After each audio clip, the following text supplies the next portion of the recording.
Today at 6, the Prime Minister's authority is draining away. Resignations from government and a loss of support among his backbenchers too.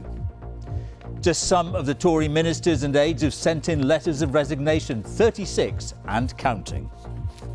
Is the government collapsing, Mr. Shah? In the last hour, cabinet ministers have been streaming into number 10. They have one message for Boris Johnson: it's time to go. It follows a devastating speech from the former health secretary. We have reason to question the truth and integrity of what we've all been told. And at some point, we have to conclude that enough is enough. I believe that point is now. Will you be Prime Minister tomorrow? Of course. More Westminster hostility from senior MPs this afternoon, but through it all, the Prime Minister insists he's here to stay. Frankly, Mr. Speaker, the job of a Prime Minister in difficult circumstances when he's been handed a colossal mandate is to keep going, and that's what I'm going to do. Tonight, the end appears nigh for Boris Johnson. It feels like a question of when, not if, he'll go. So, political turmoil in Westminster will bring you the latest in a fast-moving story and hear what voters think of it all. Also tonight, a Ukrainian mother picks through the remnants of her beloved son's life. Our special report on Russian atrocities and a war crimes investigation. The Lionesses training at Old Trafford. In less than 2 hours, they'll be in action. The Women's Euros underway today. And stay with us on BBC News for continuing coverage and analysis from our team of correspondents in the UK and around the world.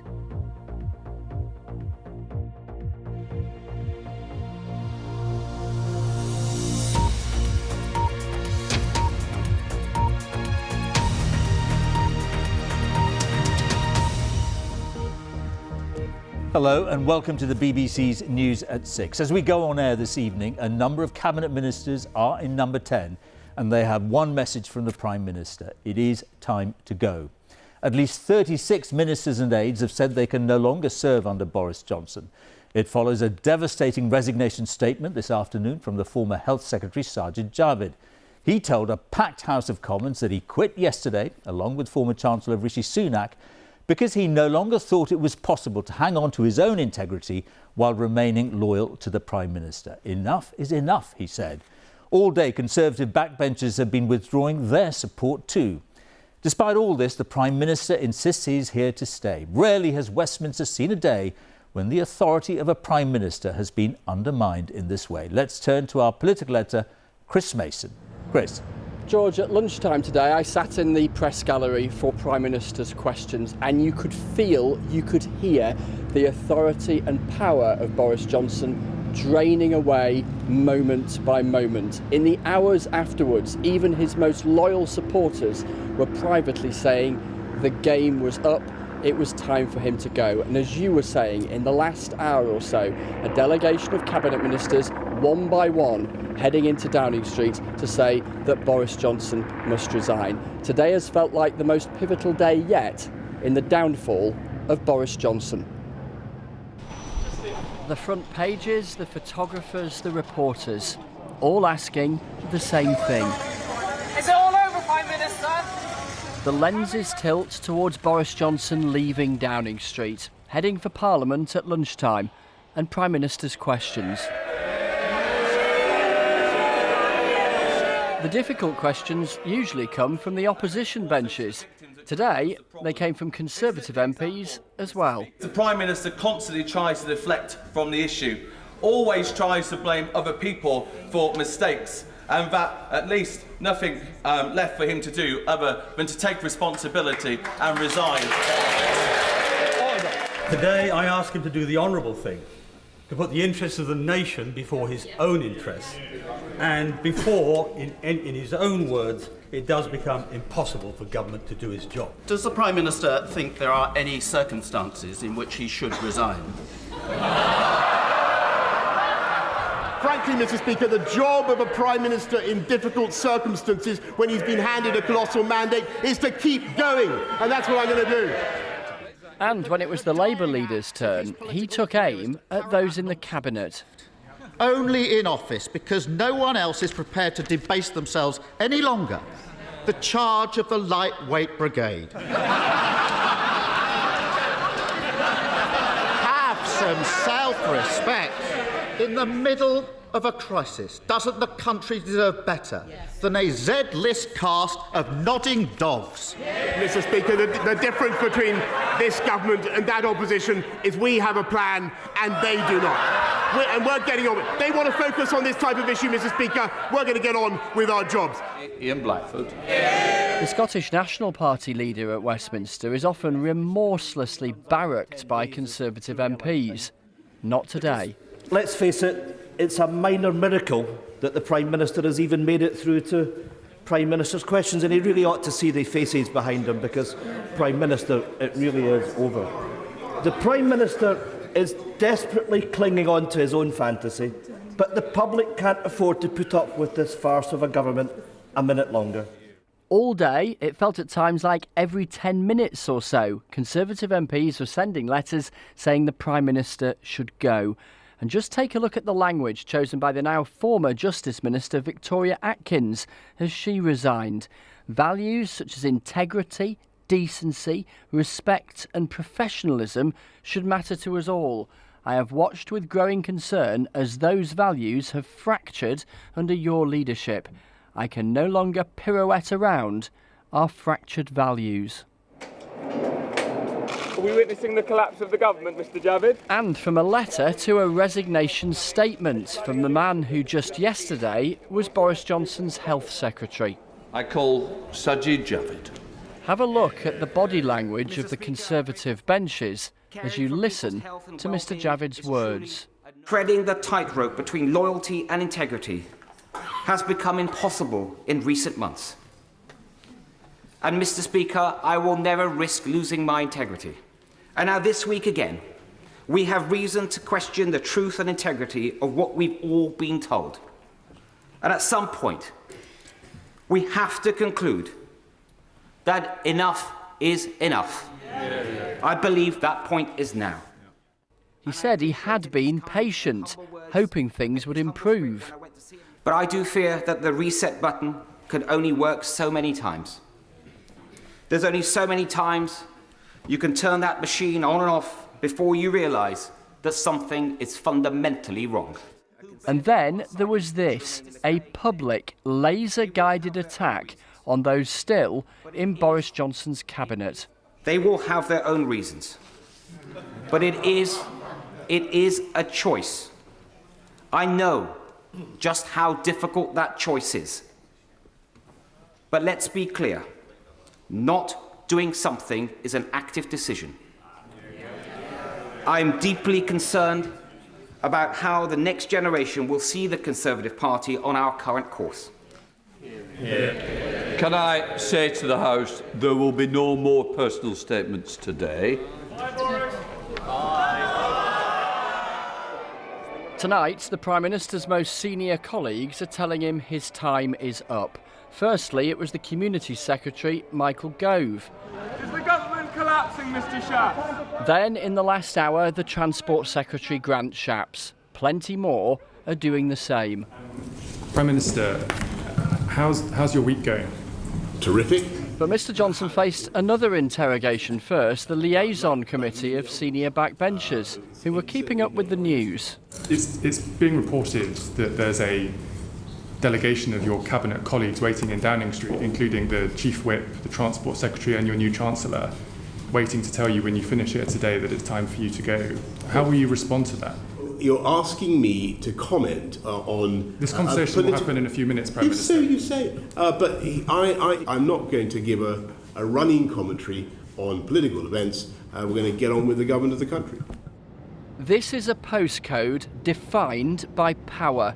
And tonight, it is shifting. The end of Boris Johnson's premiership appears imminent. Chris Mason, BBC News, Westminster. Boris Johnson has faced the highest number of ministerial resignations in 24 hours in British political history. That gives you an idea of the scale of the loss of support. 1 in 5 of all those Conservative MPs who held ministerial jobs or other official posts have now resigned. Here are their names. All of them resigning since Sajid Javid, former Health Secretary, was the first to quit about this time yesterday. They include one other Cabinet Minister, of course, Rishi Sunak, who resigned as Chancellor, ministers and a number of ministerial aides. Our Deputy Political Editor, Vicky Young, looks at what's driving the discontent within the Conservative Party and what might happen next. Time to speak out. Dozens of Conservative ministers and MPs have had enough. Some have been critical for months. Others stayed loyal to Boris Johnson, but not anymore. I've never done this before. It is not in my nature to go on about Prime Minister. I challenge the government policy rather than personalities, but I just think we've reached an end point. We are just constantly going from one crisis to another under this leadership and a reluctance to accept where those problems came from, and we've got to concentrate on these issues that are really affecting people. This charade has to stop. I feel for the Prime Minister, I really do. I like the man, I've got a huge amount of respect for the man, but I cannot let this pass.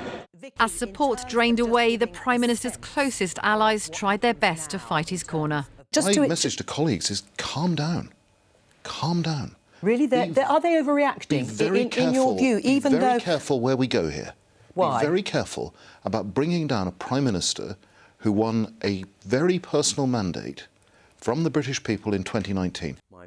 Liam Fox has stayed loyal to every Conservative leader since he was first elected in 1992. But he told me Mr Johnson has squandered too many second chances. The way things have been handled, the way that lines constantly change, the way that ministers therefore can't with any confidence repeat the line that they're being given. I think all of this incrementally damages credibility so much that it's difficult to lead. And I hope that for his own sake, but for the sake of the Conservative Party, the government, and most importantly the country, he goes quickly. Prime Ministers rarely get to choose how they leave office. Margaret Thatcher promised to fight on, but her cabinet told her it was time to go. John Major survived rebellions, staggered to an election and was beaten in a landslide. David Cameron recognised that losing the EU referendum was a resigning matter. Theresa May won a vote of confidence but left a few months later. It's obviously incredibly tough on them personally. These things normally build up over a long period of time. But I think most people who've done the job get to a point where they recognise that time's up and that it's not actually in their own interest in terms of their legacy or their party's interest or the country's interest for them to carry on. I can announce that the Parliamentary Party does have confidence. This group of MPs could have a crucial role to play if Boris Johnson refuses to leave. The 1922 committee could organise another vote of confidence. Boris Johnson won the Conservatives their biggest election victory in more than 30 years. Many MPs backed him because they wanted to make sure Brexit happened. But he hasn't been able to translate that success on the campaign trail into government. And many in his own party have now turned against him, fearing he was tarnishing their reputation as well as his own. He can drag out his departure, but few think Boris Johnson has got long left in number 10. Vicky Young, BBC News, Westminster. Now, before we go on to our next report, let me take you live to Downing Street, and this is what's happening there, number 10. As far as we know, those cabinet ministers are still in number 10, talking to the Prime Minister with, as we say, offering him one message: it's time to go. The other thing to note, by the way, is that the chairman of the influential 1922 Backbench Committee, that's a committee of Tory MPs, Sir Graham Brady, well, he's apparently gone to see the Prime Minister to offer what reports are calling wise counsel. So that is the latest in Downing Street, where it's all happening tonight, the future of the Prime Minister being decided. Well, all that is a world away from what was happening just 2.5 years ago, when Boris Johnson won a thumping election victory, giving him an 80-seat majority in the House of Commons. That victory, including those gains in former Labour strongholds, meant he enjoyed the support of the overwhelming majority of Tory MPs. But today, as we've seen, that has all changed. All day, letters of resignation have been pouring in. Backbenchers too have withdrawn their support. We've been analysing their letters and the words they've chosen. These are the most common words used. Some keep recurring, like government and country. But take a closer look and you get a sense of what's really worrying these Tory MPs. Words like values and integrity just down here. So that's what politicians feel. But what about Tory supporters? Our political correspondent Alex Forsyth reports from Wiltshire. Summer in Salisbury and things might seem serene. This city's in the heart of Wiltshire, fairly solid Tory turf. The party holds all 7 parliamentary seats. But at this local bistro, 4 Conservatives from across the county have been watching closely as the tension unfurls in Westminster. Personally, I'm very disappointed, and so are the members as well. Last night I was talking to quite a few residents, and they were stalwart. You know, they're Boris supporters. They didn't mind. A lot of people didn't mind he'd had a beer or done something like that. But this, being lied to, this is a totally different game. Here they say Downing Street's response to allegations about the Deputy Chief Whip was the final straw in a longer line of events that's led them to question the party's leadership. I think what has happened recently has been a kind of final moral and emotional trigger for people to say enough is enough. Any MPs who continue to support him are complicit in bringing the Conservative Party into disrepute. Whatever electoral appeal he did have, and we can't forget that he did deliver Brexit, whatever your views on that are, but quite frankly he's had his day. The feedback I get from residents, it's very much, we can't continue to support the Conservatives. So it's a really, dark time for the party, but I'm hoping that if we do see a change, then that will at least give us some credibility back. These are a snapshot of views from the Tories' southern heartlands, but Richard, county council leader and party member for more than 25 years, says he's heard similar from colleagues more widely. The feel was that the lack of honesty was just eroding everyone's confidence, and that in itself, it was too corrosive. It wasn't some sort of Remainer plot. It was people saying, I'm sorry, character is just not there. What a different picture just 2.5 years ago. Boris Johnson on the campaign trail here before he swept to election victory. Even now, some agree he does still have a public mandate. I like him. I know a lot of people don't, but I don't want him to go. I was, for him, but at the moment I'm just not sure. I can't see anybody else that could look after the country like Boris has. But even in this Tory territory, there's wavering. Alex Forsyth, BBC News, Wiltshire. And our political editor, Chris Mason, joins us now. Chris, when history tells us that when cabinet ministers stream into number 10, usually there's only one real outcome. Quite, and that's exactly what we're witnessing, George, right now. And not just that, but as you mentioned a few moments ago, Sir Graham Brady, the chairman of the backbench group of Conservative MPs known as the 1922 committee, heading into Downing Street in just the last couple of minutes, offering, we are told, wise counsel, which is Westminster speak for Sir Graham telling the Prime Minister, the time is up, you've lost the party, you've got to go. In Downing Street right now are 2 groups of senior ministers. There are those who are going in there to say just that to Boris Johnson, that he should resign. There are others who are saying no, reflecting those voices we heard from Alex Forsyth there, saying no, you have a mandate from the last general election. A new Prime Minister would not have that mandate. It may bring forward a general election sooner rather than later. So they are the arguments going on right now at the heart of government, which will shape what Boris Johnson chooses to do next. There are some here pondering that as soon as this evening, Mr Johnson may decide to resign. Were he not to do that, some of those ministers who want him to may resign themselves, and as soon as next week, you could see a move from backbenchers to try and remove him via a vote of confidence.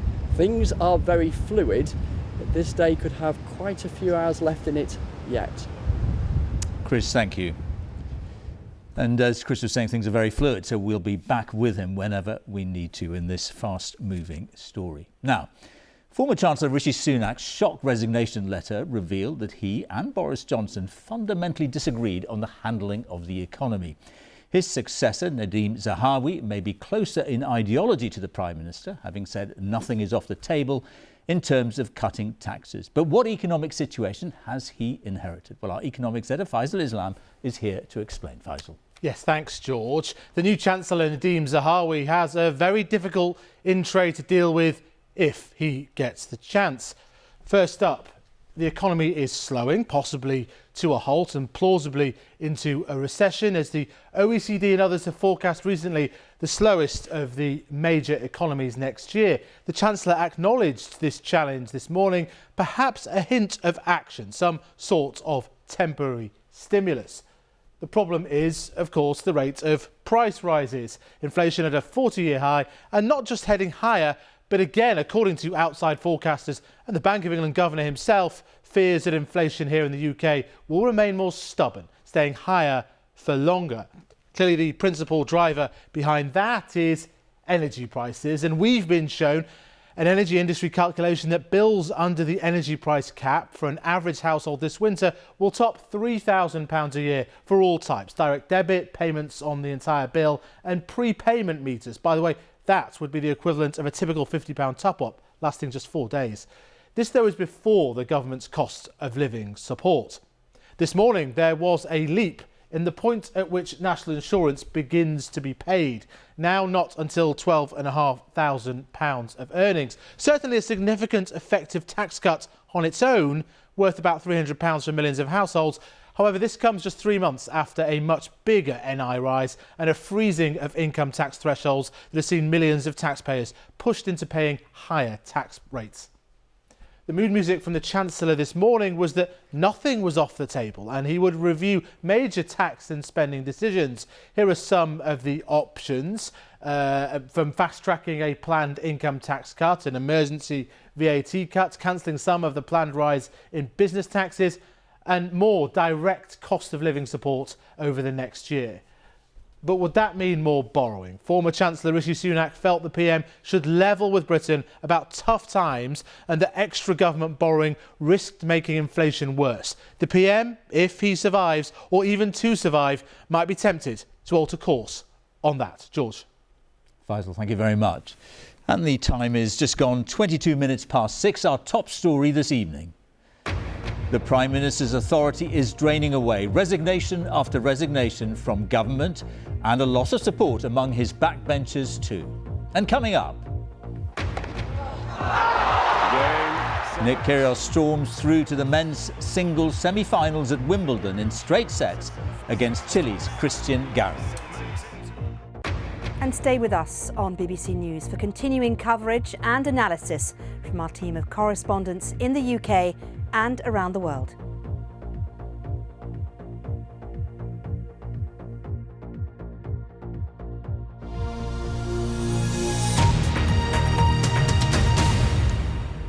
One of the biggest war crimes investigations in modern times is underway in Ukraine. The International Criminal Court and national prosecutors are gathering evidence of Russian atrocities. Some of the worst took place in Bucha, a suburb of the capital, Kyiv. More than 1,000 people are understood to have died during the month-long Russian occupation of towns in the region. And as our special correspondent Fergal Keane reports, there is psychological devastation for the families of the dead. And a warning, you may find some of this report distressing. She's come to gather in what's left of the life of a lost son. A man who loved laughter. Denis Rudenko, killed in a massacre. His mother Katerina has come to clear out Denis's locker at the garage where he worked. Его любимая куртка.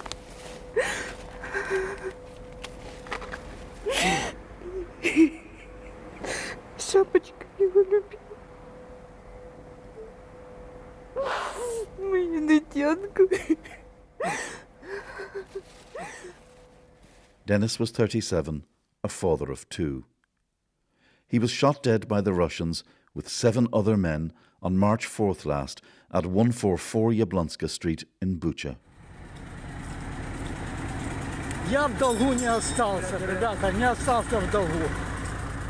It began with ambushes. Ukrainian artillery stalled the Russian advance. The Russians encountered resistance here as they tried to break through to Kiev that they simply hadn't expected. So what they did was to launch a sweep right through the area, going house to house to find anyone they suspected of helping the Ukrainians. They arrested Denis Rudenko, seen here in the blue sweater, with 8 other men. There was torture, then execution, beside the Russian base. His mother didn't see Denis again until she saw his body in a mortuary a month later. Тіло під номером 316. Це був Денис. Body number 316. It was Denis. З чоловіком дивилися, але я My не husband. розуміла, що то за... And I looked at it, but I didn't understand at first what the holes were. Стегно було прострелене. He was shot, and his thigh was shot Якщо я не through. помиляюся, живіт And if I'm not і око. mistaken, there were shots in his abdomen and his eye. There are still plenty traces of the Russians at 144 Yablonska, obscene graffiti on the walls. A soldier's military debit card we found in the rubbish. Old ration packs in what's now a crime scene. At the place of the execution, all bodies were lying here in different positions. And the man leading Ukraine's investigation told us he's going after President Putin and his elite. That's where the bullet hit. It was definitely planned in advance. It was instructed from the top. The suspects would be top of the top, so the guys who actually launched the war, let's say. Putin, his defense minister, all of Yeah. this. So it's like a chain of people which decisions led to the invasion to Ukraine. Russia says the massacre was a fake, its standard response to even the most glaring truths. And the Kremlin isn't cowed by war crimes investigations. It'll be hard to get justice for Denis Rudenko while Vladimir Putin remains in power. Щоб не сталося потім, мені якось байдуже. Whatever will happen later, after the war ends, У мене просто нема сина. I don't care at all. Honestly, Щоб не сталося потім. I simply have no son. Самого любимого, самого родного чоловічка. My dearest, my most beloved person. Він у мене такий ангелочок був. He cared for me so much. He was such an angel. Він настільки беріг мене. Justice may or may not come, but the dead will stay dead. Fergal Keane, BBC News, Yablonska Street. British Airways has announced it will cut a further 10,300 short-haul flights until the end of October. It's the latest wave of cancellations to hit the aviation industry ahead of the summer holidays. Our transport correspondent Katie Austin is with me. So what are the implications of these latest cuts for passengers, for holidaymakers?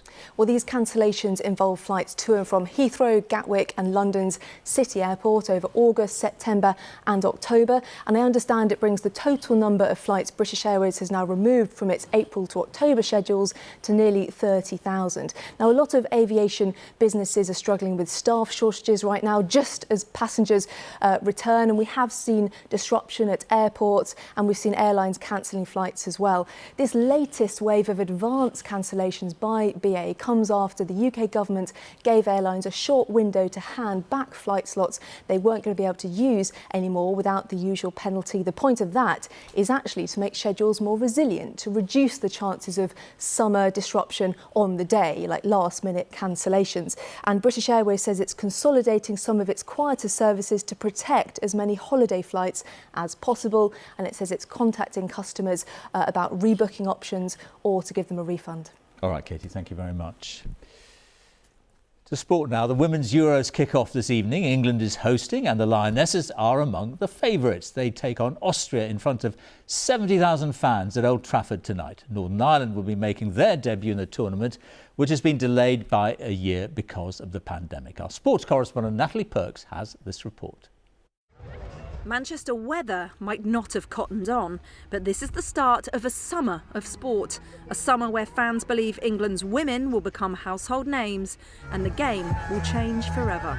I just really want to be a footballer, and watching these girls play is just really inspiring me. The world is going to be watching England, the world is going to be watching women's football, and a full stadium and one of the best stadiums in the world, and we'll be there to see it. I feel like if the women win, it'll be so much better because people can see what women can do and not just the men. Old Trafford is a sellout tonight, as are all of England's games, and far from being fearful, the players are relishing the spotlight on the women's game. We know what to expect and we're ready for it, but yeah, I think everybody's got their own things in place now to be able to deal with it, and you know, pressure's a privilege, so it's something that we're embracing. England are one of the favourites for this tournament, but the fact remains Bobby Moore is the last captain to have lifted a major trophy for England. The men made it all the way to the final here last summer. Can the Lionesses go one better and win it? It's something they've never managed before. Chance for six scored by Germany. When they last made the final in 2009, they were hammered by Germany. Since then, they've fallen at the semi-finals hurdle at the last three major tournaments. Chelsea's Fran Kirby had a front row seat for all three and doesn't fancy a repeat. It takes a long time to get over it when you unfortunately don't get there, but yeah, I think you just got to use it as motivation. It's definitely my motivation. I don't want to feel the way I did, you know, losing them semi-finals, so hopefully we can do one better and get to the final this time. Dutch manager Sarina Wiegman took the reins of the Lionesses last September to much acclaim, and she's backing up the hype. 14 matches, no defeats, 12 wins. 30 yards across the deck, Grunnen's crossed to the far stick, Miedema's there, chance, it's in! She coached the reigning champions Netherlands to glory in 2017, but this is different. Everything is more, bigger, more expectations, higher expectations. The level of the game is higher, so actually it's hard to compare. Domestic match attendance is where the women's game needs improvement, but a record 500,000 tickets have been sold for these Euros. England know, though, if they want to win hearts, they must first win matches. Chance for England, Kirby 1-0! Natalie Perks, BBC News. And our sports editor Dan Rowan joins us now from Old Trafford. Dan, a big day for the Lionesses, but arguably a bigger day for women's football.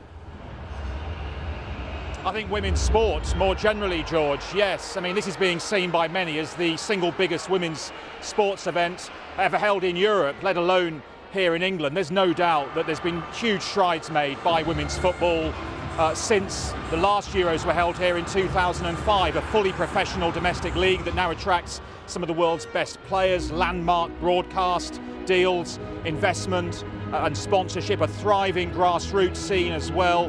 One of the fastest growing sports in the UK, girls football. And yet despite that, there is also a sense there's a long way to go, especially when it comes to attendances in the domestic league, which the FA are desperate to increase. To do that, they know that this is an opportunity that must be seized, and I think there is a feeling that that can be especially the case if England go all the way, and there's no doubt they are genuine contenders. You can watch their bid to win a first major tournament as it starts this evening on BBC One Live from 7:10 with this opener against Austria. Even in this crowded sporting summer, George, there is a feeling that this is arguably the most important event of all because of the impact it can have, a chance to turbo boost the women's game to a level it hasn't yet enjoyed. Dan, thank you very much. Wimbledon now, and Nick Kyrgios is through to the semi-finals of a Grand Slam for the first time after a straight sets win over Chile's Christian Garin. Earlier, Simona Halep won her quarter-final match against the American Amanda Anisimova. Our sports correspondent Joe Wilson has been watching the action. Anyone can be a champion at Wimbledon, or at least pose like one. It's a nice photo opportunity. But the real tournament for the women almost feels open to anyone. Romania's Simona Halep is the only player left in the singles draw who's won a Grand Slam before, and at 30, this is her revival time. She said she was super close to retirement recently, hampered by leg injury. Well, look at Halep go now. Tough for her opponent, Amanda Anisimova, just 20, a young American who's been through a lot in her life. You can seem very exposed on centre court. Well, be reassured that she recovered to 6-4 in the second set, but it was Halep's match. In the semi-final, she'll play Elena Rybakina of Kazakhstan. It's the furthest she's ever got in a Grand Slam. Well, let's take you to court 2, to the #1 seeds in the men's doubles, and a very close call. It was out, or was it? Hang on. Hawkeye camera said the ball was in, just. The reaction from Britain's Joe Salisbury and American Rajiv Ram was a version of, "You cannot be serious." No way, man! Are you going to turn it off? Yeah, I mean, that's ridiculous. I'm not starting again until you turn it off. Yeah. Well, they lost faith in the Hawkeye system, but it wasn't turned off and they did start again. And in the 5th set, Joe Salisbury hit the winning shot. They're into the semi-finals. Who do you think they came to point at? Clue, he's wearing a cap back to front. There may be stories to come about Nick Kyrgios on court today. He took control of his quarter-final against Chile's Christian Gering and was mostly in control of himself. Well, he had moments. But he did it in straight sets. For the first time, Kyrgios is in a Grand Slam semi-final. On centre court, the man with 22 Grand Slam titles was looking vulnerable. Rafael Nadal needed medical attention. He needed to dig deep against American Taylor Fritz. But the crowd may have willed it, but Fritz, the 11th seed, had his own ideas. We are marvelling, though, at the resilience of Rafael Nadal, 36 years young now. He's just taken the 4th set, so they're into a 5th set in their quarter-final. George, it reminds you a little bit of last night, doesn't it? As for Cameron Norrie, well, so much going on today. He's just been able to relax and recover. Joe, thank you very much. And back to our main story tonight, Boris Johnson's leadership. How are voters reacting to the events of the last 24 hours? The constituency of High Peak in Derbyshire swung to the Conservatives from Labour at the last election. Our correspondent Judith Moritz has been talking to people there. 200 miles from Westminster, Whaley Bridge feels far removed. But you don't have to look too far for ominous symbolism or for signs which could represent how locals are feeling. At the end of Johnson Street sits the Builders Merchants, where they say they put a price on honesty. It'll be a lot cheaper than what we did yesterday, but I'll find out and I'll confirm the price to you. And where views are changing. I felt sorry for him in a way, because he's had a lot of pressure, what with COVID, and then we're coming into the Ukraine war, which he's trying to sort that out. And then there's all the Partygate, which I'm not sure about, but there's just too many lies coming out of his mouth. And after the 2 head ministers resigned yesterday, I thought it is time now. If they haven't got confidence in Boris, then he does need to go. People here know how it feels when things are precarious. The PM visited them in 2019 when the town was evacuated because a nearby dam threatened to burst.